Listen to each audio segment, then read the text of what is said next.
You mentioned earlier Trump. So this is one thing that really upsets me as a consumer psychologist, evolutionary Yeah. psychologist. So I study how people make decisions. So here is my theory, which I discuss in The Parasitic Mind, my latest book, and then you can Yeah. tell me what you think of it. So I think that the reason why our super smart, progressive, highfalutin, lisp-affected friends think that Trump is an ogre and Obama is a majestic, noble prophet, it's because, hey, I was telling my wife, watch, I'm going to get Victor Davis Hanson to smile. Tick. I just got it. Yeah. There's an expression in Arabic. Arabic is my mother tongue, Victor. There's an expression in Arabic that says getting drunk simply by smelling the cork of the wine bottle, which basically means that I am so weak of constitution that I don't need to actually drink the wine to get drunk. I Yeah. just swift the cork and I'm already drunk, right? Now let's apply this to Obama versus Trump. So Yes. if you just whiff the cork of Trump, he's disgusting. He's vile. Right. He's an ogre. He speaks like a bully from Queens. On the other hand, noble prophet, peace be upon him, Barack Obama is tall. He speaks in a mellifluous voice. He has a radiant smile. So I use all of the peripheral cues that are completely irrelevant to say that he's a noble prophet, whereas the other guy is a disgusting pig, even though the positions that I hold, I'm speaking now as the super smart progressive Yeah. from Malibu, even though my positions may be more in line with Trump than they are with Obama, those peripheral cues, I simply can't get beyond them. What do you think of this Yes. analysis? Oh, I agree entirely. Remember, David Brooks said that he admired Obama because his pants leg had a perfect crease on it. And then I think Chris Matthews said that his diction made him had a tingle down his That's leg. right. So that was part of Trump's problem. And he was, I asked a very prominent congressman, he came out here and I wasn't able to go, and he gave a talk. And when they come out to the San Joaquin Valley, they being the political class, they wear the caterpillar hat, the jean jacket, the straw in the mouth, they have the tractor in the back, and they fake the accent. And I said, The Hillary accent. yes, exactly. I'm so tired, or the Yeah, Obama fake ghetto yeah. accent. He talks as if he's an inner city resident. This guy from prep school in Honolulu. So I said to him, "Did Trump come out?" He said, "Well, it's really weird. He came out at 104 in Tulare, and he had a black suit on, and he had these black shiny shoes, and he has the orange dyed hair and the yellow dyed hair and the orange skin, and he was sweating." I said, "How about the accent?" He said he had this obnoxious Queen's accent or whatever it is. And I said, "Did he say anything?" And he said, "No, he just talked like he was Donald Trump from Manhattan. He talked about his building, his business. Trump talked about Trump." And I said, "Well, did people like it?" And they said they loved it. And it was authentic. But Exactly.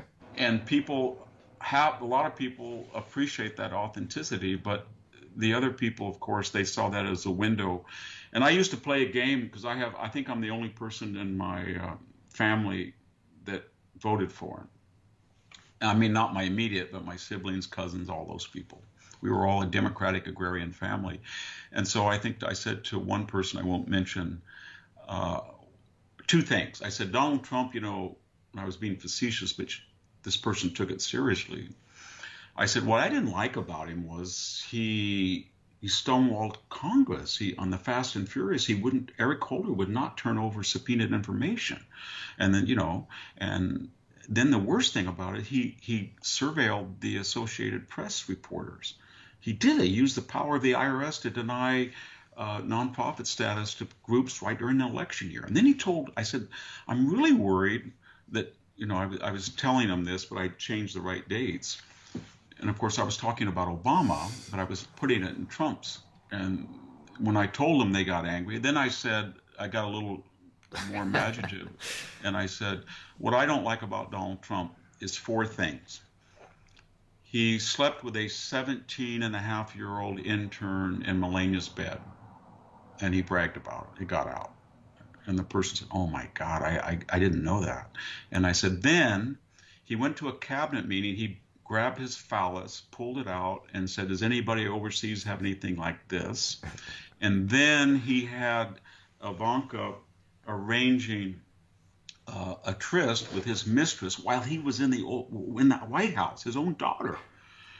And they said, "Oh my God." I told you, why'd you vote for him? I said, well, I just described JFK, LBJ, and FDR. And they didn't get, it was no enlightenment. They got angry. Yeah. Well, well, if that's true, there had to be a reason. Yeah, exactly. And, FDR was a wonderful man, and JFK was just it was not empirical. So, yeah, and people tried to tell Trump that, but a couple of people called me and just to talk about stuff. And I said, it's a hard call, because if he were to restrain his tweets, win the soccer mom's over, I think he would still keep the base. He would have done better, but it's hard to know. I mean, he's like chemotherapy, and we have a postmodern cancer in our society, and he's designed to kill the cancer one day before he kills us. Yeah. And that's the idea. Or a pit bull you let, just point in the right direction. So that was a lot of the attraction for a lot of working people. They felt, I don't really care what he says. I just want to cut him loose and point him in the right direction, because these people, these global bicoastal elites, they have it coming. There was a lot of that, I think, that was his attraction. What amazes me is I'm unlike you who exited from academia, I still navigate in this cesspool of progressive vipers.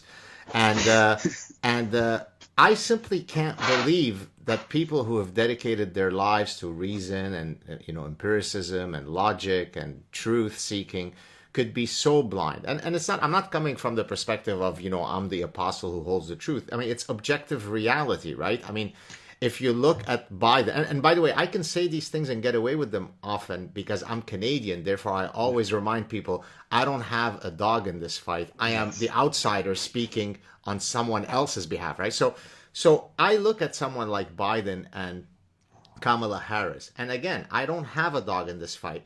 To me, they are an insult to human decency, right?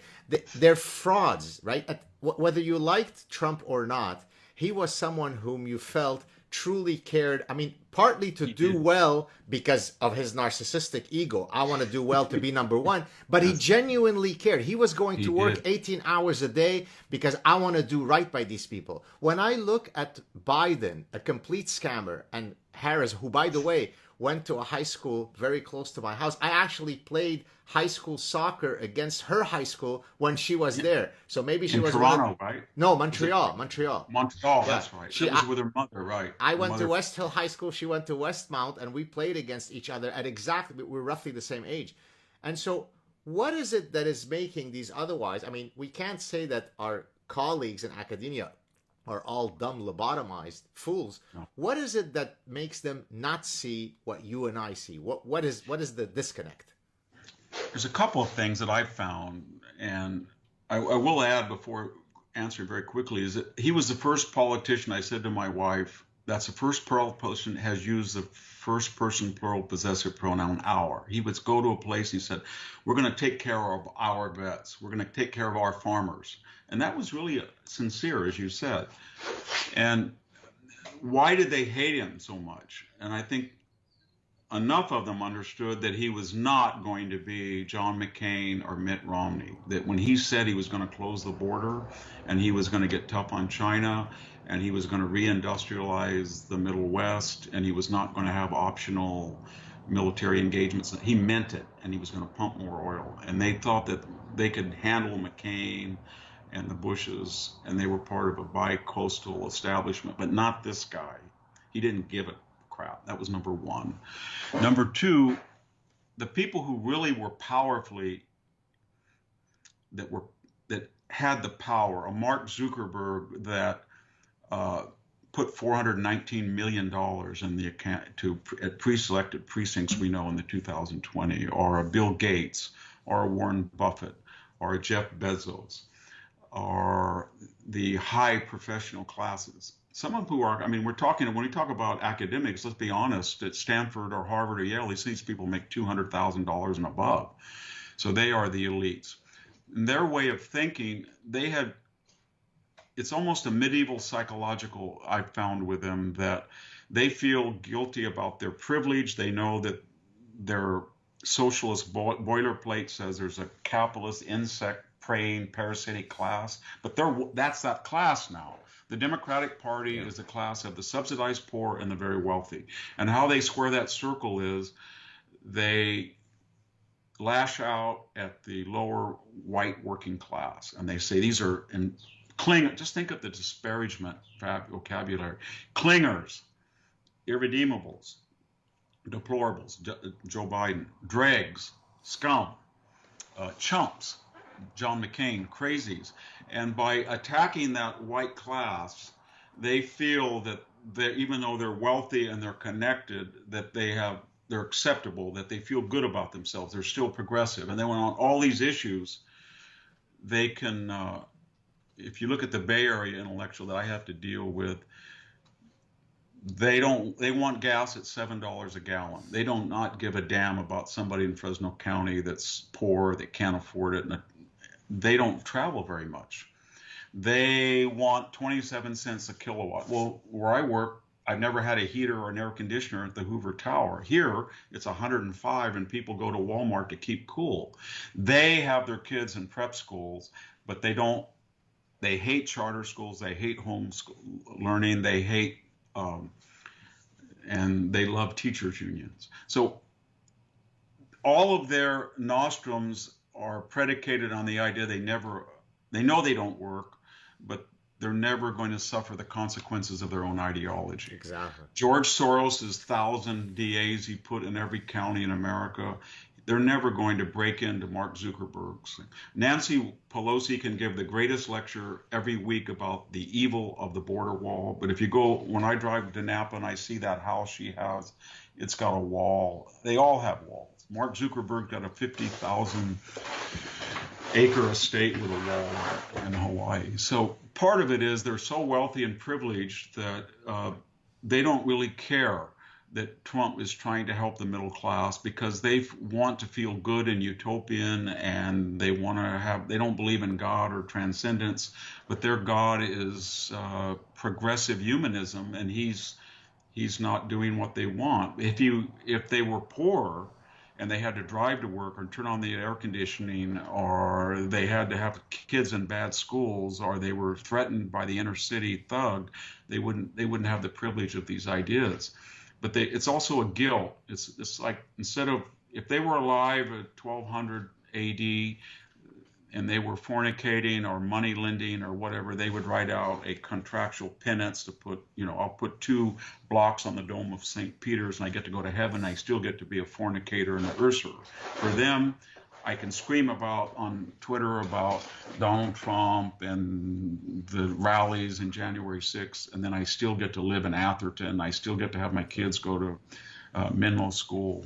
So that's a lot of it. And I find them very callous. They don't care about the ramifications. And you mentioned Biden, and Biden, what's happened with him is that he was always a mean-spirited person. Right. I went back and looked at the tapes of the hearings of Bork and Clarence Thomas. He didn't have, whatever his politics, he didn't have to be mean. He was arrogant and mean. He was a plagiarist that had to drop out of 2 presidential. He stole Neil Kinnock's speech almost word for word and said it was his own. He lied about his transcript. He was Peter Schweitzer's book claims $30 billion. I don't know how that could be possible, that consortium leveraged from China and other Eastern European countries. But he was always dubious. He charged the Secret Service $2,000 a month to use a little cottage on his estate. So he wasn't a good guy. And then when he got older, that veneer of cognizance was peeled off. Right. So everybody says, I cannot believe he said, put you all back in chains a few years. I cannot believe the corn pop stories. I cannot believe he told an African-American disc jockey, you ain't black, and then you're a junkie, another when he called a junkie. I can't believe he was president of the United States, and he said to one of his African-American subordinates, hey, boy. And what we're really seeing is what he always was. Right. It's just that the constructed veneer has been ripped off by age, in his case. Yeah. And we're seeing somebody who is not a very nice figure, never was.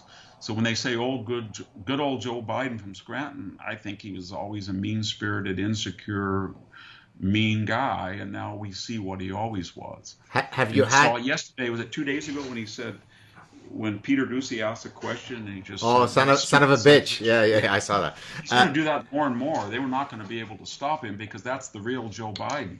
Have you had any of your Democrat friends come to you and admit to now feel experiencing great buyer's remorse, or no one has the epistemic humility to admit that they maybe voted wrongly? No, they say things like, uh, well, we didn't know Biden was going to be so impaired, or Trump left such a mess that Right. you can't blame Biden. No, it's a religion for them, and they can't admit that. And I just had a very controversial conversation with somebody at Hoover about packing the court, and I said, why would you want to? I said, why are these so-called people warning us about democracy is going to die when they lose in 2022? Remember that? Now all of Sure. a sudden, I said, but they want to end a 233-year-old electoral college in the Constitution. They want to destroy the 9-person Supreme Court that's been there for 150 years. They want to destroy the 180-year filibuster. They want to destroy the constitutional right of states' privilege to set ballot laws in their own states and national election. They want to destroy 60 years of 50 states, all for short term. And the person interrupted me and said, well, Trump packed the court. I said, well, what do you mean he packed the court? Well, he appointed conservative people and packed them in. And I said, well, what do you mean? He goes, Amy Coney Barrett is so incompetent. I said, are you seriously think that Sonia Sotomayor towers over Amy Coney? Right. Are you serious? And he was. And then he said, they're all conservative. I said, well, what did Obama? I have no thing against Kagan or so, but they're left wing. That's what they do. But the difference is that in the past, every right wing jurist from Earl Warren or John Paul Stevens, they all went left. And then Trump said they're not going to go left anymore. We're not going to have any more David Souters. So we tried it, and they're still probably going to go left. But I said, that's what they do. But this person was so convinced that he could use the word pack the court incorrectly, and I wouldn't object. And so, no, they're not going to change. What's going to change is this, because they are, as we've been talking, human. And I think they're going to get a correction. That's not the right word. A 2010, 1938 blowout in the midterms, Yeah. that they have not, and they're going to lose the Senate. And I think a lot of the Republicans I've talked to, they said, we don't believe in tit for tat, but they'll never learn unless we tell them, you yank people off our committees, and we've never done that in the House. We're going to yank Adam Schiff off the intelligence. He's not qualified. We're going to get Swalwell out. He's had relations with a Chinese spy.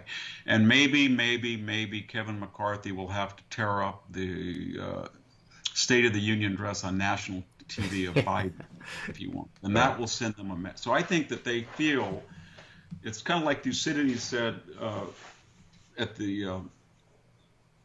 the end of the Sicilian expedition, Xenophon, when Athens fell, said the same thing, that the Athenians were panicked because they'd known all the wrongs they had inflicted on people, and now the walls were in danger and the enemy was at the gates, and they were worried, first of all, that this enemy would not be magnanimous as they had not been magnanimous. So I think a lot of this paranoia is the Democrats are getting away and say, wait a minute, we impeached for the first time a president twice.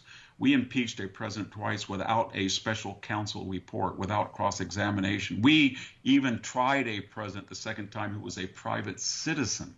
Yeah. We didn't even use constitutional high crimes and misdemeanors. And if they win the House, they might do that to Biden because he hasn't enforced, immigration law or something. And he didn't faithfully carry out his laws, the laws of the land as the Constitution. So yeah, I think that I agree with you. They're incapable. What they hate also about Biden is, they love style. So JFK and Bill Clinton was mellifluous, and Biden Obama they thought was so precious. Yeah.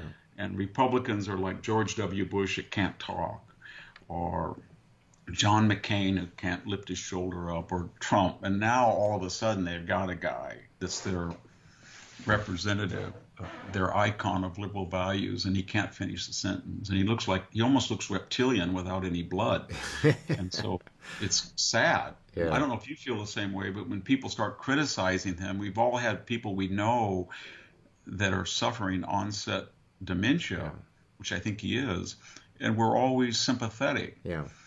But it's so half of us wants to be sympathetic, and then the other half gets angry that the Democrats knew about this and they put him in the basement and constructed this fake campaign where he didn't go out and campaign.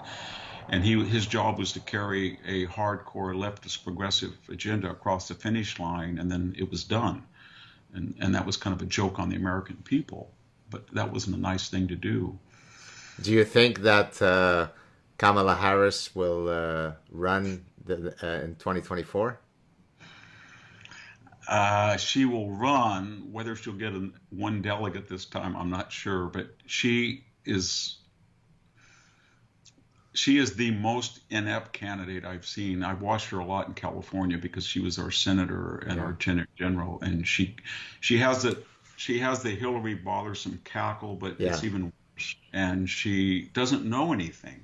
She was a product of Willie Brown. That was her paramour, and he taught her how to be ambitious, but she has no broad learning, so she doesn't know anything about the issue. And she's so inured to identity politics that she's a black woman, and that's her whole frame of reference. And so I think they're embarrassed of her. So no, I don't think that I think she's going to run, but I don't think the party is going to nominate her. Well, I wake up every day, I mean, again, as a Canadian, not wanting to hear that Joe Biden passed away, because from a deontological perspective, the thought of her becoming this historical figure, the first, female president of the United States, bothers me so much. It is such an affront to human decency that I keep my fingers crossed. Please make it for the next 3 years so that she doesn't get... And don't think that Joe Biden may not have known that, but when he said he had to have a black woman as running mate, and you looked at the black woman, whether it was Stacey Abrams or Maxine Waters, there were not a lot of black women at the national level who could be president. And so when they picked her, a lot of people on the right said, I heard this so much, and I said it, this is Richard Nixon picking Spyro Agnew. Agnew was so bad that when they wanted to go after Nixon, they said, we can't do it because we'll get Agnew. So what they did is they turned attention. They detoured for about 6 months and went after Agnew and found out everybody knew he was corrupt, but they said that now he is corrupt, and he resigned. And then once he resigned and they got Jerry Ford, everybody liked good old Jerry, and they can impeach him. So there's a lot of conspiracy theorists who think that her appointment was no accident, that Biden would fail but want to continue in office, and then everybody would say, see, you want to get her, or and the next in line is Nancy Pelosi. So I think a lot of Republicans are very wary about impeaching him. Right. Wow. They may have they could in theory take the Senate, and not just take the Senate, but 10 seats. They could win a 60 vote majority. Then what do? Because they'll get together and they'll say, we can not only impeach him in the House, we could convict a president for the first time in history. And then we would be in control. Well, you wouldn't be in control because you've got somebody who's, I don't want to use that word too much, but in existential danger because of her incompetence and arrogance, ignorance and arrogance. Yeah.